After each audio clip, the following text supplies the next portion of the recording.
àwọn agbébọn ya bo ṣọ́ọ̀ṣì Sẹ̀lẹ̀, wọ́n jí èèyàn méjì gbé lọ. Atẹ́gùn ìṣẹ̀lẹ̀ ìjínigbé tó ń fẹ́ yíká orílẹ̀-èdè yìí ti tún wọ ìpínlẹ̀ Ògùn.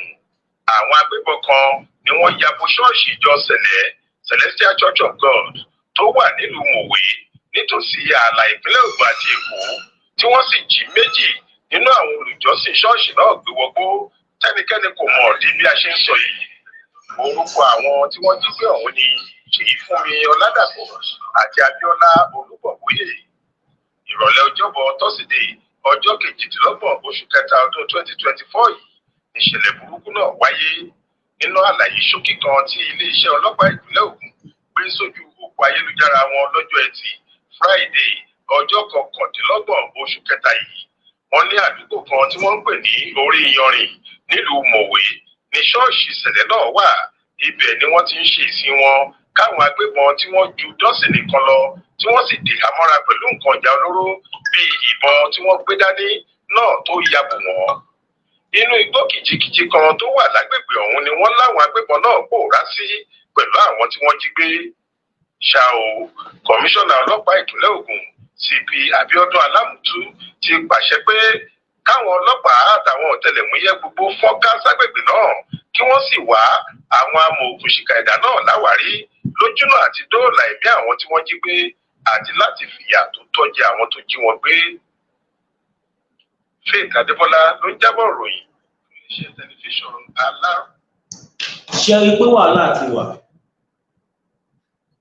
Ṣé ti rí pé wàhálà ti wà ní Ogun State? Tá a bá ń sọ ẹ ní jẹ́ ká sọ, tá a bá ń wí ẹ ní jẹ́ ká wí, tá a bá ń bá yín sòótọ́ ọ̀rọ̀ ẹ ní wàhálà ọmọ máa bí yẹn tiẹ̀ ti pọ̀ jù, wàhálà Sunday Igboho ti pọ̀ jù, wàhálà Bàbá Akíntóyè ti pọ̀ jù, wàhálà Yorùbáwùyí ti pọ̀ jù, wàhálà Ìyédára ti pọ̀ jù, wàhálà Koiki Media ti pọ̀ jù, wàhálà àwọn media yẹn tiẹ̀ pọ̀. Wọ́n máa já wa láyà, wọ́n máa ṣe kinní kan, wọ́n máa ṣe gbọ́, wọ́n máa ṣàwo. Ojú everybody yín máa bó. Ṣèbẹ́gbọ̀n kan tí wọ́n ní wọ́n ṣe nísìnyí, àwọn Fúlàní olórí burúkú yìí, wọ́n ní wọ́n pọ̀, they are more than 12. 12 is 12. Wọ́n ní they are more than that. Wọ́n wọlé, wọ́n kó nǹkan ọ̀já ogun, ìbọn, ọ̀bẹ, àdá, àáké, oríṣiríṣi nǹkan ọ̀já ogun. Wọ́n kó wọnú ṣọ́ọ̀ṣì. Wọ́n dẹ̀ mú èèyàn méjì lọ. A ò gbọ́ bóyá wọ́n pa anybody síbẹ̀, bóyá anybody kú síbẹ̀, àbí wọ́n ṣe anybody léṣe. But a gbọ́ pé wọ́n gbé èèyàn méjì lọ. Àwọn tí wọ́n gbé lọ yìí, kí ni assurance wọ́n máa padà dé gẹ́gẹ́ bí àlàyé? Kí ni assurance wọ́n máa dé padà? Ẹ̀yin ará Mòwe, ẹ̀yin ará Mòwe, ṣé mọ̀ pé mo fẹ́ lè sọ pé àwọn ará Mòwe wọn ò dá sọ̀rọ̀ movement. Mo fẹ́ torí mi ò fi bẹ́ẹ̀ gbọ́ pé àwọn èèyàn wa kan ò tiẹ̀ wà lérí àyẹn tí a jọ pariwo. Wọ́n lè wà, ẹ jẹ́ kí n kà á bí newspaper ṣe kọ́ fún yín kẹ́ lè mọ̀ pé wàhálà ti wà. Ẹ̀yin tẹ́ bá súnmọ́ His Excellency Ọmọọba Dàpọ̀ Abíọ́dún, gómìnà tìpínlẹ̀ Ògùn, ẹ̀yin tẹ́ bá súnmọ́ wọn, ẹ bá wa share fídíò ìkódọ̀dọ̀ wọn. Ẹ̀yin tẹ́ bá súnmọ́ Commissioner of Police, agbọ́pọ̀rọ̀ ìtiwà lọ́dọ̀ wọn, ẹ bá mi share fídíò ìfò torí mo fẹ́ ránṣẹ́ sí wọn. Ẹ̀yin tẹ́ bá súnmọ́ bàbá wa Olúṣẹ́gun Ọbásanjọ́, ó mà ṣe o. Ẹ jẹ́ kí n kà á bí newspaper ṣe gbé jáde. Wọ́n ní government storm church and abduct worshippers on eve of Good Friday. Àná, mọ́jú àná. Government suspected of Jinigbe have reportedly stormed a Celestial Church in Ogun State, abducting 2 attendees named Oladapo Seyifumi and Olúgbògbòyè Abiola. The event occurred on Thursday, 28 March 2024, in a church near Oniyarin village, Mowe, in Ogun State, Obafemi local government area. According to a statement issued on Friday, 29 March by the State Police Public Relations Officer SP Omodola Odutola, the criminal fled behind a thick woodland behind the church. The statement reads suspected kidnapping report at my disposal revealed that on March 24, identified as Fulani X-Men, a celestial church around Oriyari, blah blah blah. Mo ń ka statement ọ̀gá ọlọ́pàá yẹn ni. Ẹ̀yin náà ẹ wò ó, ìlú tó lọ́ba tó níjòyè. Mo ń fẹ́ àsìkò yìí sọ fún gbogbo ẹ̀yin èèyàn wa tẹ́ wà nílùú òyìnbó. Tẹ̀léyàn nílé, ẹ tètè pé àwọn èèyàn yín. Kọ́ má sọ pọ́lá ní Easter Sunday, ọ̀rọ̀ ní kìnnìkan kí wọ́n lọ síbi tí wọ́n ti máa lọ, kọ́ má lọ síbi tí wọ́n ti máa jí wọn gbé. Brọ́dà mi Àlùkà ẹ̀ káàbọ̀, mo kí Àfọ̀njá TV. Mo ń fàsìkò yìí pass information sí gbogbo ọmọ Yorùbá káàkiri àgbáláyé. Ọlọ́run nínú gbogbo wa pé a nífẹ̀ẹ́ òun, pé a nífẹ̀ẹ́ Ọlọ́run. So therefore, ẹ má lọ sí any gathering tó bá ti ní ṣe pẹ̀lú alẹ́. A ti pariwo. Any church service tó bá fẹ́ ṣe tí wọ́n bá ti lè ṣe lẹ́nu àárọ̀ ṣáago 4, I don't think you need to go there. According to the situation of the country, any service tí any church bá fẹ́ ṣe tí wọ́n lè ṣe ní àárọ̀ sí aago 4, there is no any cause of going there. Òun ní nísìn àwọn tí wọ́n jí gbé yìí, ẹ sọ fún mi bó lọ fẹ́ wá wọn sí. Táwọn tó jí wọn gbé bá tún pè báwọn fẹ́ gbowó ni. Tó bá pè báwọn fẹ́ gbowó, kí l'assurance pé wọ́n tún máa rówó yẹn fún wọn? Is there any assurance pé tó bá tún wá fún wọn lówó yẹn, wọ́n á tún wá fi wọ́n lè láàyè? Those are the different things that has to do with these current situations. A dẹ̀ ní ìjọba nílùú. Ọ̀pọ̀lọpọ̀ yín nígbà tẹ́lẹ̀ṣọ̀ ń bọ̀ tá à ń pariwo fún bàbá wa Bọ́lá Ahmed Tinubu wípé ọ̀rọ̀ tó wà nílẹ̀ kò kì í sọ̀rọ̀ election, kò kì í sọ̀rọ̀ president, ọ̀rọ̀ ká mójútó orílẹ̀-èdè wa, ọ̀rọ̀ bá ṣe máa bọ́ lóko ẹrú lọ́rọ̀ tó wà nílẹ̀. Ọ̀pọ̀lọpọ̀ yín lẹ máa gbógun ti Chief Sunday Igboho. Brọ́dà mi Àlùkà ẹ̀ tí ṣe fídíò yìí o. Ọ̀pọ̀lọpọ̀ yín lẹ gbógun ti Chief Sunday Igboho nítorí wípé ọ̀rọ̀ tí Chief Sunday Igboho sọ kò bá yín lára mu. Kí lọ̀rọ̀ tí Chief Sunday Igboho sọ? Chief Sunday Igboho ní ọmọ Yorùbá, ẹ jẹ́ ká dìde kí a jà fúnra wa. Bí wọ́n ṣe pa wá yìí ó ti tó gẹ́. Ẹ jẹ́ ká sowọ́pọ̀ ká gbára wa sílẹ̀ lọ́wọ́ àwọn tí wọ́n fojoojúmọ́ já okùn ẹ̀mí wa yìí. Tó bá dàbí wọ ẹ̀gbọ́n kan tí wọ́n sọ. Wọ́n sọ ọbẹ̀ tá a jọ dìde àsìkò wa nílé ká gbára lọ́wọ́ Fúlàní gbogbo bí tí gbogbo ilẹ̀ yóò bàbá pátápátá ká fi security mi fúnra wa a nígbà tí dóde ẹnì kankan a dẹ̀ nígbà tí dóde ìjọba. Kí ni mo sọ fún yín? A gbọ́dọ̀ dóde ìjọba bàbá nìkan sí bíbẹ̀ kọ́ Fúlàní wà wulẹ̀ wa lọ́wọ́ wa a nígbà tí dóde ìjọba a dẹ̀ nígbà tí dóde ẹnì kankan ká fọwọ́sowọ́pọ̀ ká sọ ní orí ilẹ̀ wa gbogbo ní tó kọ́ wa ká lè ní divorce tí àwọn bàbá ní tí oúnjẹ bá ti wọnú ìṣẹ́bùṣe àwọn bàbá náà sọ bẹ́ẹ̀ ohun tó jẹ́ bá ti kó ònú ìṣẹ́ ti bùṣe ókè náà ó jẹ́ wọlá nílẹ̀ Yorùbá ń sìn sáàlì lóko sáàlì lódò àlè lọ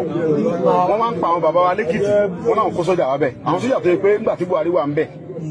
tó ti fún àwọn Boko Haram ní amnesty 5,000 tó ní kàn wọnú oko yẹn lọ tán ti ń ṣe ohun tó wù wọ́n á kó wọn sínú sọ́jà olóòfin ọlọ́ wọ́n á kó wọn sínú sọ́jà kó wọn sínú gbogbo ẹ̀ àwọn náà ni wọ́n á rán kó wá sékìtì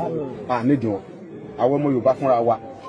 táwọn bàbá wa bá ti fọwọ́sowọ́pọ̀ pẹ̀lú wa a sì ṣètò yẹ ká sí Fúlàní ó kó lórí ilẹ̀ wa ara ìgbà oko wa bàbá ti wá lé wọn kó ònú oko wa tán tá à ń ráyè dàkó àwa sọ pé next step kí ló tó kù step by step lọ́rọ̀ ilé ayé ẹjẹ́ àfọgbọ́n jagun àkọ́kọ́ lé Fúlàní kò nùgbò wa Tinubu wa ó mọ̀ tálàfẹ́ ọ̀sìn wà ń bẹ̀ tálàfẹ́ bá ti wà ń bẹ̀ àgbẹ̀ sọ pé ó kìkì lọ́kàn òkú ìyá mi ní ọ̀lẹ́rù bá àti wá fóònù kó ti wá dé padà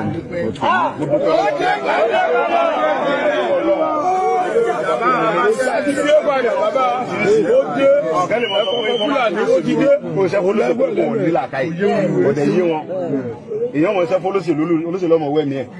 olóṣèlú bá ń ṣiṣẹ́ bá ń ṣẹ́fọ́ olóṣèlú àwọn tó ń ṣẹ́fọ́ olóṣèlú kọ́ pààyàn kò sí tó ṣe wọn pépà ò ní gbé pépà tó bá gbé ọ̀daràn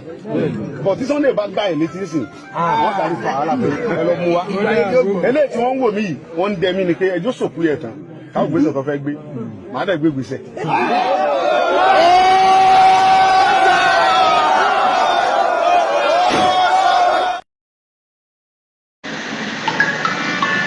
sẹ́yìn náà ti gbọ́ bẹ́ẹ̀ ẹ ti gbọ́rọ̀ tí bàbá wa sọ kẹ́lẹ̀ mọ̀ pé jagunjagun yàtọ̀ sólú ọdẹ nígbà tí Sunday Igboho ń sọ̀rọ̀ yìí tó jẹ́ kí gbogbo wa kí a pawọ́ papọ̀ ká sọ̀pọ̀tì bàbá wa Sunday Igboho ọ̀pọ̀lọpọ̀ àwọn ọmọ Yorùbá ṣèbí ṣe ni wọ́n ń dìtẹ̀ ṣèbí ṣe ni wọ́n ń bínú orí ṣèbí ṣe ni wọ́n ń wá nǹkan tí ò sọnù kiri ṣèbí ṣe ni wọ́n ń já sípò ṣebí ṣe ni wọ́n wá ìṣubú wọn ó ti gbàgbé wípé gbogbo ọ̀rọ̀ tí bàbá yìí sọ fún àǹfààní ara wa ni Sunday Igboho lọ́mọ tí Fúlàní fẹ́ gbé Sunday Igboho níyàwó tí Fúlàní fẹ́ jí gbé gbogbo wa náà dẹ̀ la mọ̀ wípé ọkùnrin ni bàbá wa Sunday Igboho Sunday Igboho sí nínú ẹni tí Fúlàní lè dà lọ́nà kọ́lọ́ máa mú wa káyé náà máa mú wa gbogbo tí bàbá wa Sunday Igboho ń sọ ní daily basis bàbá yìí ọ̀nà bí a ṣe máa wà lálàáfíà lọ bá wa wá ní gbogbo ìgbà ẹ wo báwọn Fúlàní ṣe ń dún mọ̀ wá lórí ilẹ̀ bàbá àlùkà tí bá parọ́ ẹja mi ọ̀rọ̀ tí mo sọ èyí tó bá jẹ́ irọ́ ní ṣe àlùkà ẹja mi mo ní bí bàbá wa Sunday Igboho bó ṣe ń fojoojúmọ́ wá báwa Yorùbá ṣe máa bọ́ lóko ẹrú bẹ́ẹ̀ làwọn ọmọ Yorùbá kan fojoojúmọ́ jẹ wọ́n lẹ́sẹ̀ kí làwa Yorùbá ń ṣe gbogbo eléyìí sí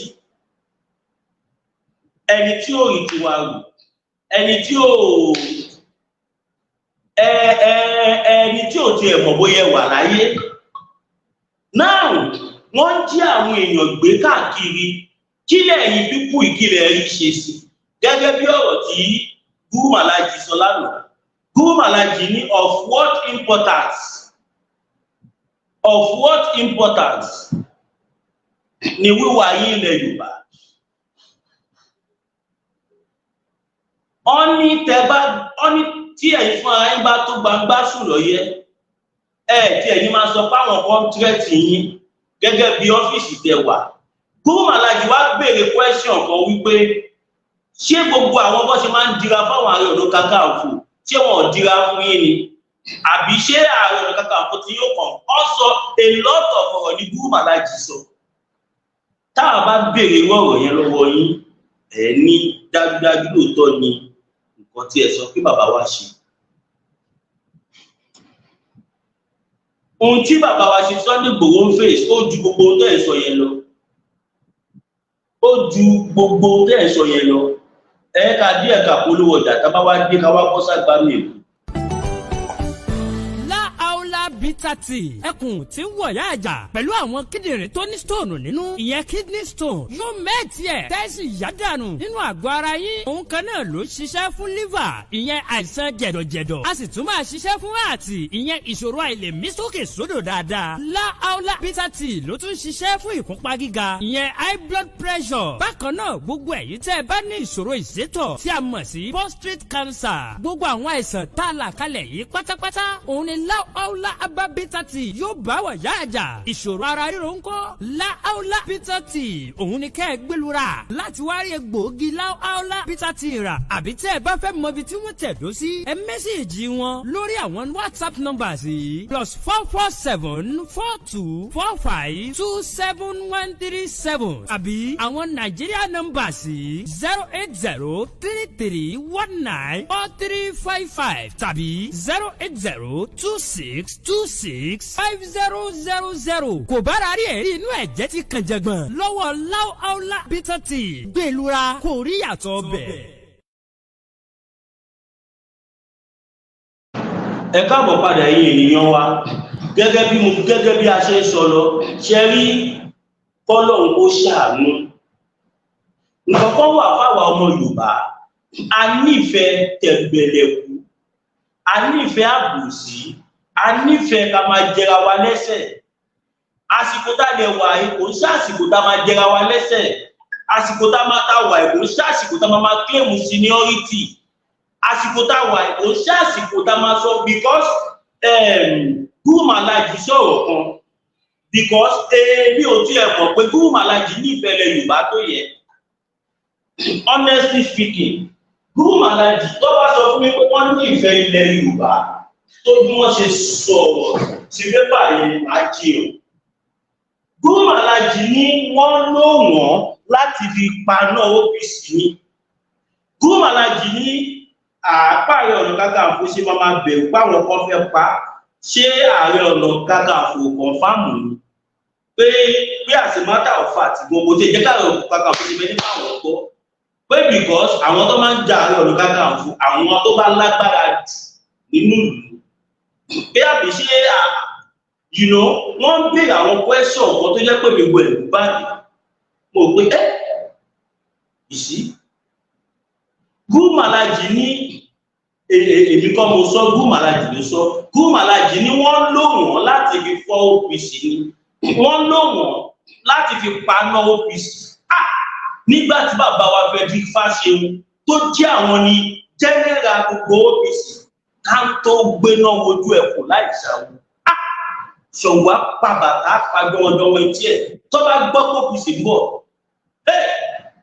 ààrẹ orílẹ̀-èdè gan mọ̀ pé ẹgbẹ́ ọmọ Yorùbá ìwò ti ṣeré but láti ìgbà tí bàbá wa ààrẹ Gani Adams tí wọ́n ti fún OPC sí wẹ́wẹ́ OPC become nothing kéèyàn jáde lásán OPC ò lè mú kéèyàn hùwà tí ò já kankan OPC ò lè ṣe kankan mọ́ ṣé nígbà tí bàbá wa Frederick Fáṣẹ̀hùn tó dáwọn lọ́kàn tó gbogbo OPC ṣe fẹ́ sọ fún pé kò sí ìjọba ń gbà yẹn ṣé kò sí civilization ni ó wà béèyàn bá ṣe gbé gbà ẹ̀ ni wọ́n á ṣe bá gbé. People will address you the way you have been addressing yourself. Nísìnyí báyìí Guru Malaji ní àtìgbà tí wọ́n ti lò yín tí ẹ ti fọ́ OPC ti become inactive ìnáwó wọn orí kọ̀ọ̀kan sí wọn. Irú mọ̀wé tí wọ́n ti jí àwọn pásítọ̀ gbé tí wọ́n dẹ̀ dárúkọ gbogbo gbé wọn wọ̀ nígbà ayé bàbá wa Frederick Fáṣẹ̀hùn wọ́n á ti kọ́ lùgbó ṣọ̀gbà pàbàtà pàjọwọ́jọwọ́ etí ẹ̀ wọ́n á ti wọ́ lùgbó láàrin 1 hour 30 minutes 1 hour wọ́n á ti gbé àwọn ènìyàn jáde OPC member mélòó ló kọ̀ǹfàmù gbogbo pọ̀jù OPC member mélòó àwọn OPC tó kọ̀ǹfàmù sí wà mélòó ló sì kọ̀ǹfàmù wọn ṣèbó OPC kan ni wọ́n pa lẹ́kọ̀ọ́ tí wọ́n ní àwọn ajínigbé kan lọ jí àwọn èèyàn kan gbé ní sáìlì Ìkòròdú Ọ̀ṣun tí wọ́n láwọn OPC kan lọ wọnú gbọ́tẹ̀ láwọn Fúlàní tí wọ́n fìbọn já wọn sí wẹ́wẹ́. Ṣé nígbà ayé bàbá wa Frederick Fáṣẹ̀hùn ṣé irú ẹ̀ lè ṣẹlẹ̀? Irú ẹ̀ lè ṣẹlẹ̀ torí wípé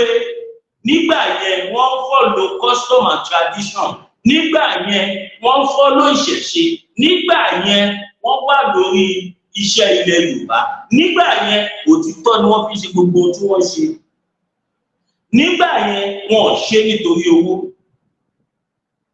ìjọba ìlú gan bẹ̀rù wọn nígbà yẹn because ta ni ìjọba àwa tá wà nínú ìlú náà níjọba so téèyàn bá ń gbé ìjàmbá pé wọ́n pa wá kí ìjọba wá gbéwò ẹ níbẹ̀ kó tì mọ́lé ẹ̀dẹ̀ wọ́n pé gbogbo àwọn aráàlú máa dákẹ́ nígbà tí wọ́n gbé ṣe Sunday Igboho ṣe ṣe Sunday Igboho fò jáde ni àwọn aráàlú la bẹ̀rẹ̀ sí ní pariwo so yẹn túmọ̀ sí wípé nǹkan wọ́n dẹ̀ fi wọ́n lẹ̀ nígbà tó jẹ́ pé nǹkan tó ń ṣe nǹkan tó dáa ni ẹ̀yin wá ń sọ pé òfin wà ṣáwọn sọ pé we are also law-abiding citizens we are law-abiding citizens àìní nǹkan ṣe ni kéèyàn máa sọ pé kíníkan èèyàn ń pa yín báyìí kẹ̀dẹ̀rẹ́ ni tó ń pa yín kẹwàá ní kọ́kọ́ fẹ́ lọ wò ti ní ká dákẹ́ lórí ọ̀rọ̀ yìí ọ̀rọ̀ ẹ̀ ń kúrò fóòtù mi gan but now ẹgbẹ́ àwọn ọ̀rọ̀ tí Guru Maharaj sọ ẹgbẹ́ yẹ̀wò ó ní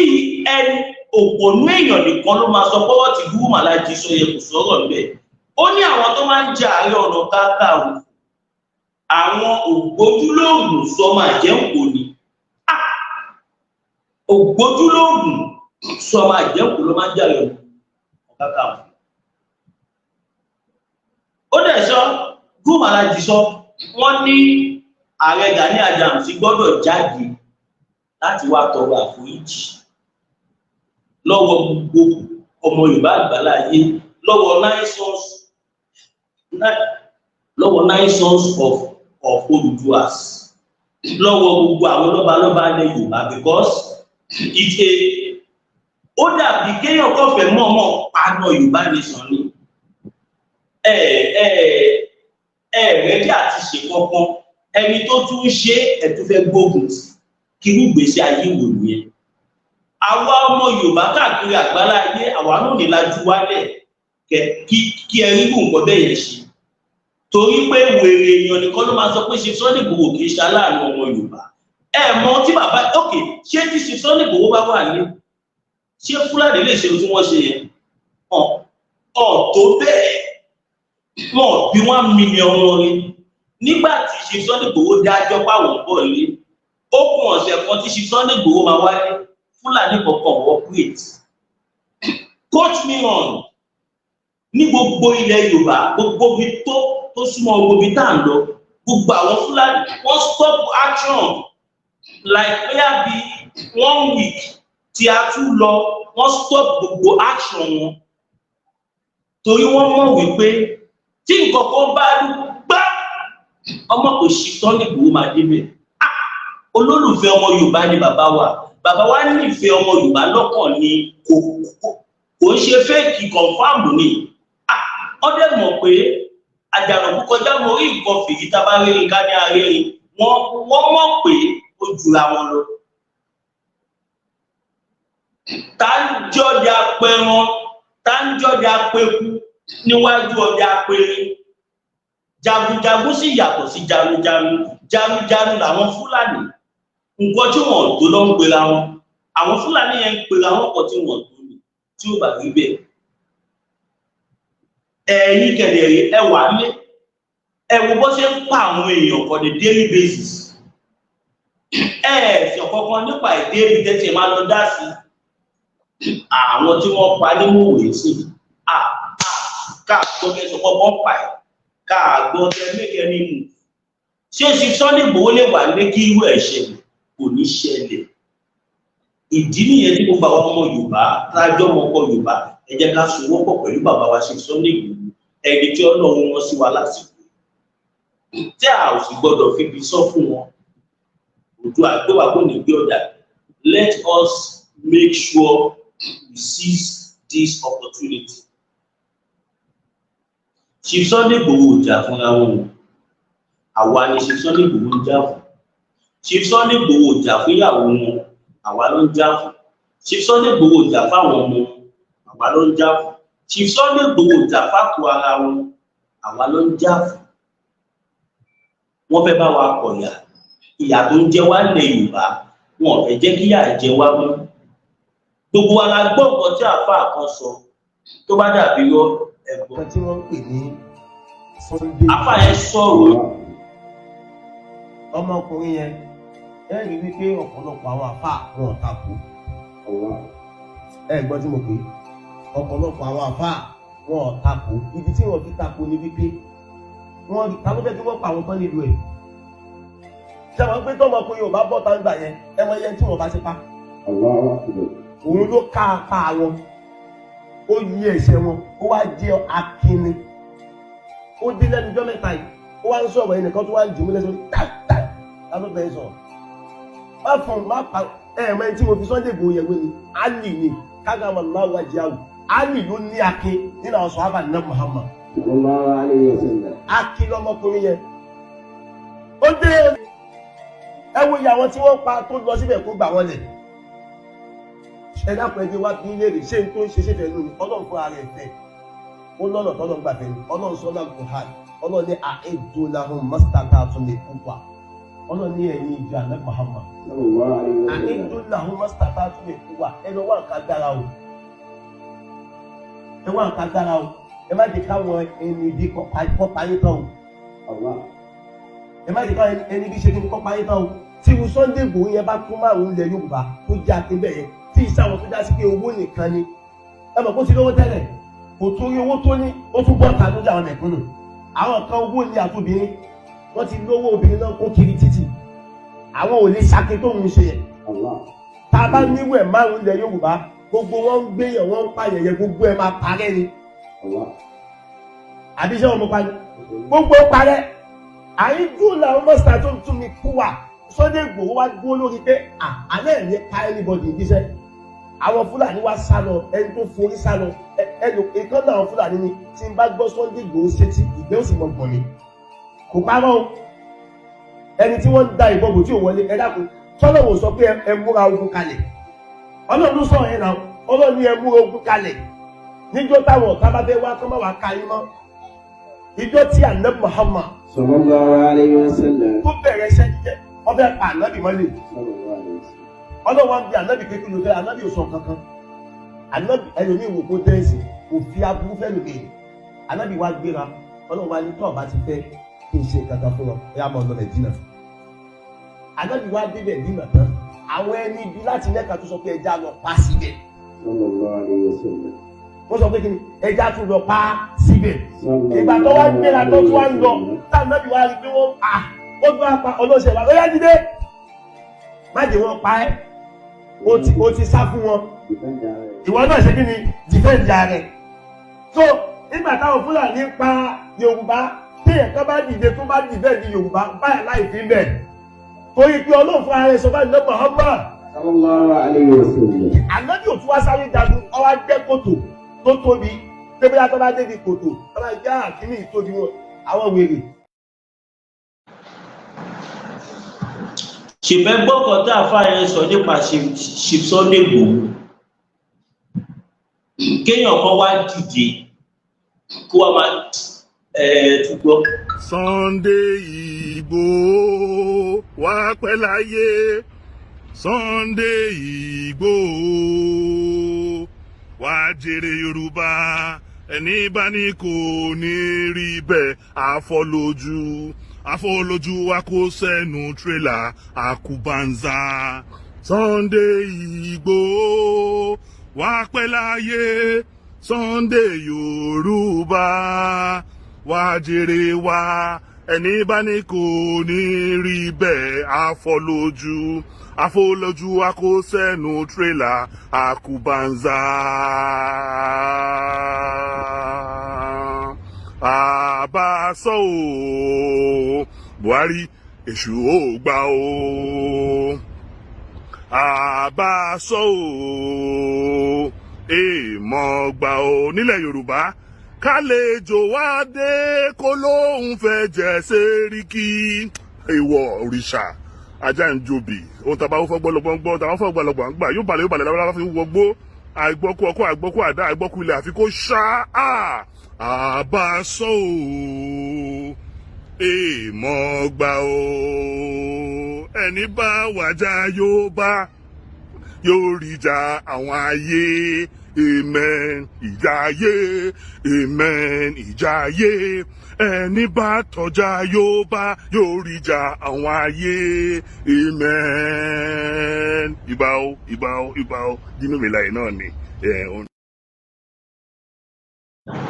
Dino Melaye ló sọ̀rọ̀ yẹn kẹ́lẹ̀ mọ̀ pé Ọlọ́run ló gbé Ìgbòho dìde èèyàn kọ́kọ́ ò lè gbé wọn ṣubú ẹ̀yìn tọ́ra yín. Abẹ́ ẹ̀gbọ́n tó sọ nípa Sunday yẹn akọni Yorùbá tó kojú Fúlàní síjọba lè tó wá sá lọ sókè òkun tó padà dé tó yẹ ká máa jẹ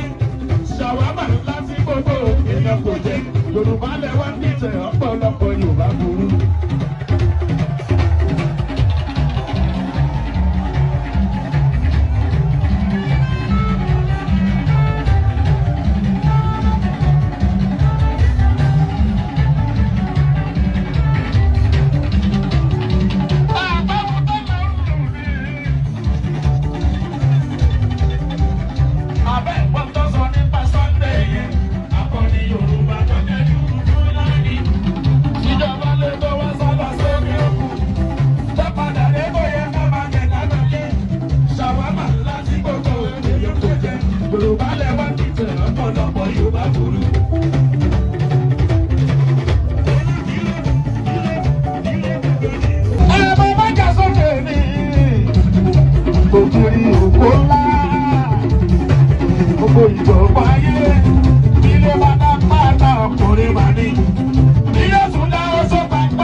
Wọ́n lọ bá mi jà bí ìbájá lè jà. Wọ́n ní mo fọ́ fún jọba mi ìfọ́ bá lè rọ́mọ́. Gbà fún ọgbà tó wà kú tọ́nu ká mo dúró mi sá. Ọjọ́ máa jẹ́sìn máa wá sá. Ẹ̀rọ bá má jẹ́ Sunday ní ilé bá dá pátá ọkùnrin ìbàdí. Ilé tún dá ọjọ́ pàǹpẹ́ sùn náà yẹ. Ikú àpọ̀lọpọ̀lọ̀ ládìgbò ọkùnrin ogun. Ó ṣe sórí ẹ̀dẹ́gbẹ̀gbà